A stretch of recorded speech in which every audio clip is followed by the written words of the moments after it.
Drive, I'm on the same drive. No more doubts, I'm feeling alive. With every mile I leave the past behind. Same drive, this is my state of mind.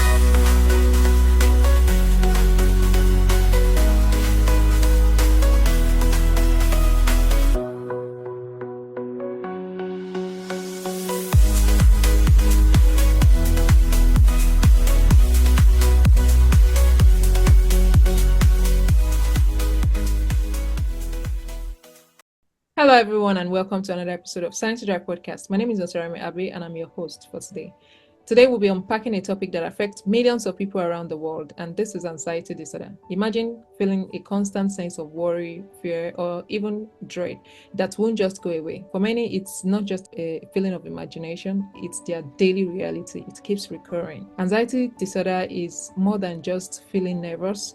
It's a group of mental conditions that has significantly impacted people's quality of life. And moving from anxiety disorder to social anxiety disorder, and even to some specific phobia like acrophobia, this condition can present some various form of challenges. But here is the thing: despite the challenges presents, it's often goes unrecognized or even misunderstood. And that is why today we'll be discussing or unpacking anxiety disorder in our discussion, peeling back the layers of some of the complexities that surround it and exploring its origin, symptoms, causal effect relationship, and science behind it. We'll hear from an expert in neuroscience who will be sharing insights from his wealth of experience. So buckle up, sane drivers. We're about to embark on this very interesting discussion. Hopefully we'll lighten up the way we feel about our mental health and be able to also pick up one or two things to learn as a person at risk or someone who is already experiencing anxiety disorder. Stay tuned.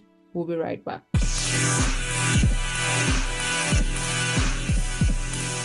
Joining me for this discussion is Andrew Justin Taylor, who is originally from Los Angeles, California, United States, and he's a doctoral researcher at the University of Valparaiso. He's currently working on social play behavior in pre-pubertal offsprings impacted by social defeat stress. Justin proposes that early life stress during a period that is as delicate as lactation is capable of altering social play behavior, which is a key factor and an indicator of social interaction development that is relevant in conditions such as autism and other neurobehavioral defects. He's got a lot of the presentation ongoing, and he's trying to push some of the prospects or insights from his research to as much audience as possible.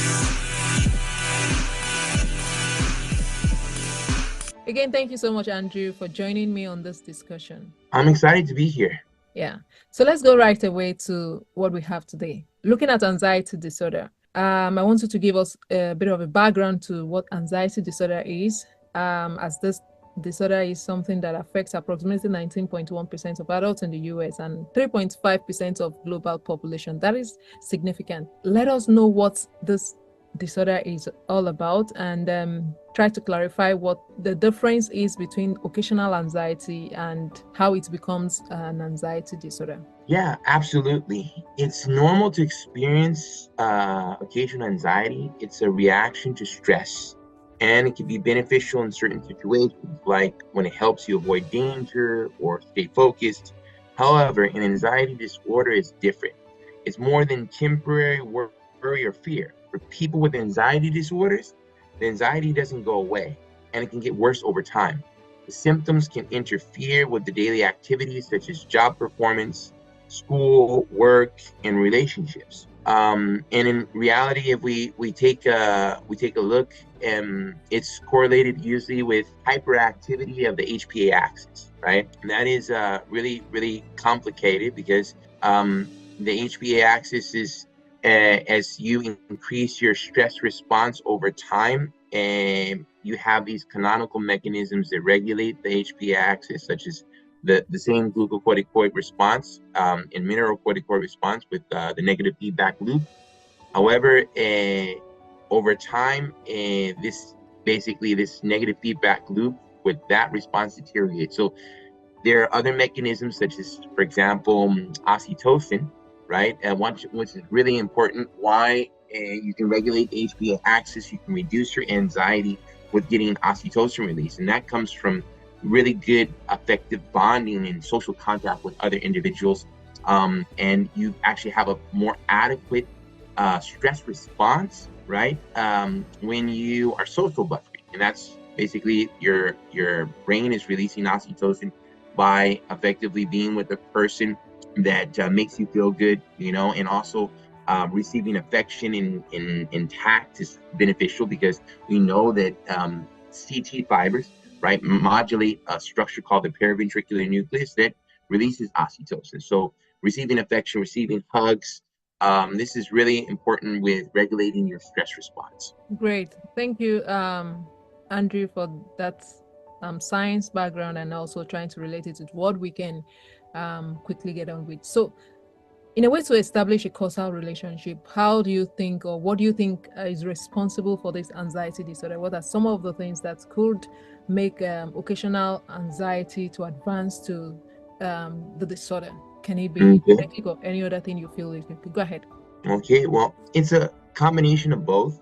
Genetics can play a significant role. If you have family members with anxiety disorders, you're more likely to develop one yourself. Environmental factors, such as stressful or traumatic life events, can trigger anxiety disorders, especially in people who are already genetically predisposed. Brain chemistry and structure also contribute the risk of developing anxiety disorder. So, as I mentioned, environmental factors, we talk about epigenetics, right? The fact that stress is a common environmental factor that is modulated by different events. And what we do know that in early life, this is really relevant, that in early life, the brain is more susceptible to epigenetic changes, and therefore really traumatic events at an early age can lead to being more predisposed to developing an anxiety disorder later on in life, or earlier onset of anxiety disorder. So it's relevant to be very cautious, especially, for example, if you're adults and you're with children, to make sure that they are well kept and protected in their early life moment, and basically that. Andrew, thank you so much for that response and the fact that you emphasized on the stressful part, which is what a lot of us can relate with, looking at how some of the traumatic events that we have been exposed to could predispose us to anxiety disorder. Thank you. So, looking at digging into the symptoms now, what are some of the behavioral or activities that we should look out for, people should look out for if they suspect that they have anxiety disorder? What are some of the red flags that one should know at the onset of anxiety disorder? Okay. Well, symptoms can vary, but common ones include excessive worrying, feeling agitated or restless, fatigue, difficulty concentrating, irritability, tense muscles, and trouble sleeping. People might also experience panic attacks, which are sudden periods of intense fear that come on quickly and reach their peak within minutes. We look at, there's an alteration in the sympathetic nervous system and the parasympathetic nervous system, right? We know that the parasympathetic nervous system should bring down the activity of the sympathetic nervous system, but you see there's these alterations that are exacerbated, and therefore heart rate continues increasing. And it's important to for a person that is experiencing a panic attack to look at not to basically blame them for the panic attack, but to try to accommodate or help them through the panic attack by comforting words, and trying to get their mind to focus on other aspects as their system is, altered in this state. Yeah. So I wanted to get some clarity. I heard you mention something around panic attack, and you repeated it multiple times, and as one of the symptoms of anxiety disorder. I've heard this word, and I just want you to lay more emphasis on it. clarifying or making us understand what panic attack really is, because I hear more of panic attack than even anxiety disorder, and I'm sure a couple of people listening to us now are familiar with this. Can you give us more background to what panic attack is? Yes, no problem. Panic attacks are a hallmark symptom of various anxiety disorders, characterized by a sudden and overwhelming surge of physical and psychological distress. During a panic attack, individuals often experience rapid heart rate, shortness of breath, trembling, sweating, and a sense of independent doom or loss of control. The key to managing panic attacks is to understand that they are temporary. Even though they may feel incredibly intense in the moment, practicing techniques like deep breathing, progressive muscle reflection, and mindfulness can interrupt the panic cycle and restore a sense of calm, right? Especially when you're, as I mentioned before, when you're with a person that is having these panic attacks, maybe also breathing with them, going through these exercises will help them cope better with the attack, right? Always words of comfort in these moments. Yeah, thank you again, Andrew, for emphasizing that. Those symptoms kind of sound familiar because of someone having this short breath, rapid heart rate, and kind of trembling I witnessed that in a store. Thank you for clarifying that. I hope listeners too will get to know more about that and some of the things that they would have experienced too. Now, let's come back to anxiety disorder, and I will want you to touch on how one can manage or treat anxiety disorder when diagnosed, touching on the self-care part of it. What are the things that we can do as persons that is experiencing anxiety disorder? Even though I know we also need to consult with experts for consultation and also some clinical aspect of it. But what are the things that we need to do as person when these symptoms set in, if you know? And also, are there some preventive measures that can be put in place to maybe stop it or nip it in the bud at the very onset? Yes, management and treatment can involve a combination of approaches. Cognitive behavioral therapy, which we refer to as CBT, is very effective. It helps people identify and challenge distorted thoughts and beliefs. Medications such as antidepressants or anti-anxiety drugs can also be helpful, especially in severe cases. Lifestyle changes like regular exercise, proper sleep, healthy eating, and mindfulness practices can make a big difference as well. Great. Thank you for that. So I think we once had something around sleep and quality of sleep. So you emphasizing on this proper sleep and exercise on the part of individual further supports the fact that just as you mentioned, some of those hormones that coordinate some of those behavioral responses will then be properly regulated, and then we can have the proper behavior. I would like you to look at the misconceptions that you may have heard of. Based on your experience and based on some of your interaction with different researchers around the world from time to time, what are some of the misconceptions that you know about, and if you could clear or on some of them?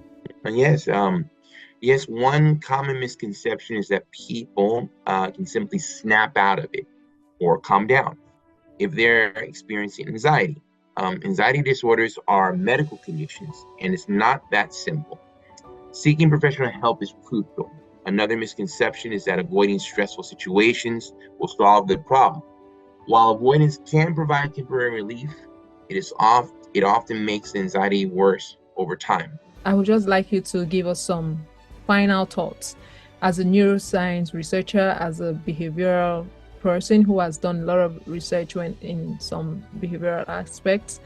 Can you just give us general advice, and also as it relates to anxiety disorders, what are the things that you would like to give us as take home as individuals? Okay, if you suspect you might have an anxiety disorder, don't hesitate to seek help. Talk to a mental health professional who can provide an accurate diagnosis and treatment plan tailored to your needs. For those supporting someone with an anxiety disorder, being patient and understanding can go a long way. Encourage them to seek professional help and remind them it's okay to ask for support. Great. Thank you so much, Andrew, for your time on the discussion today. It's been a wonderful time speaking with you and also learning from your wealth of experience and also sharing some of your insights with us on this topic. Thank you for having me. It was a true pleasure for me.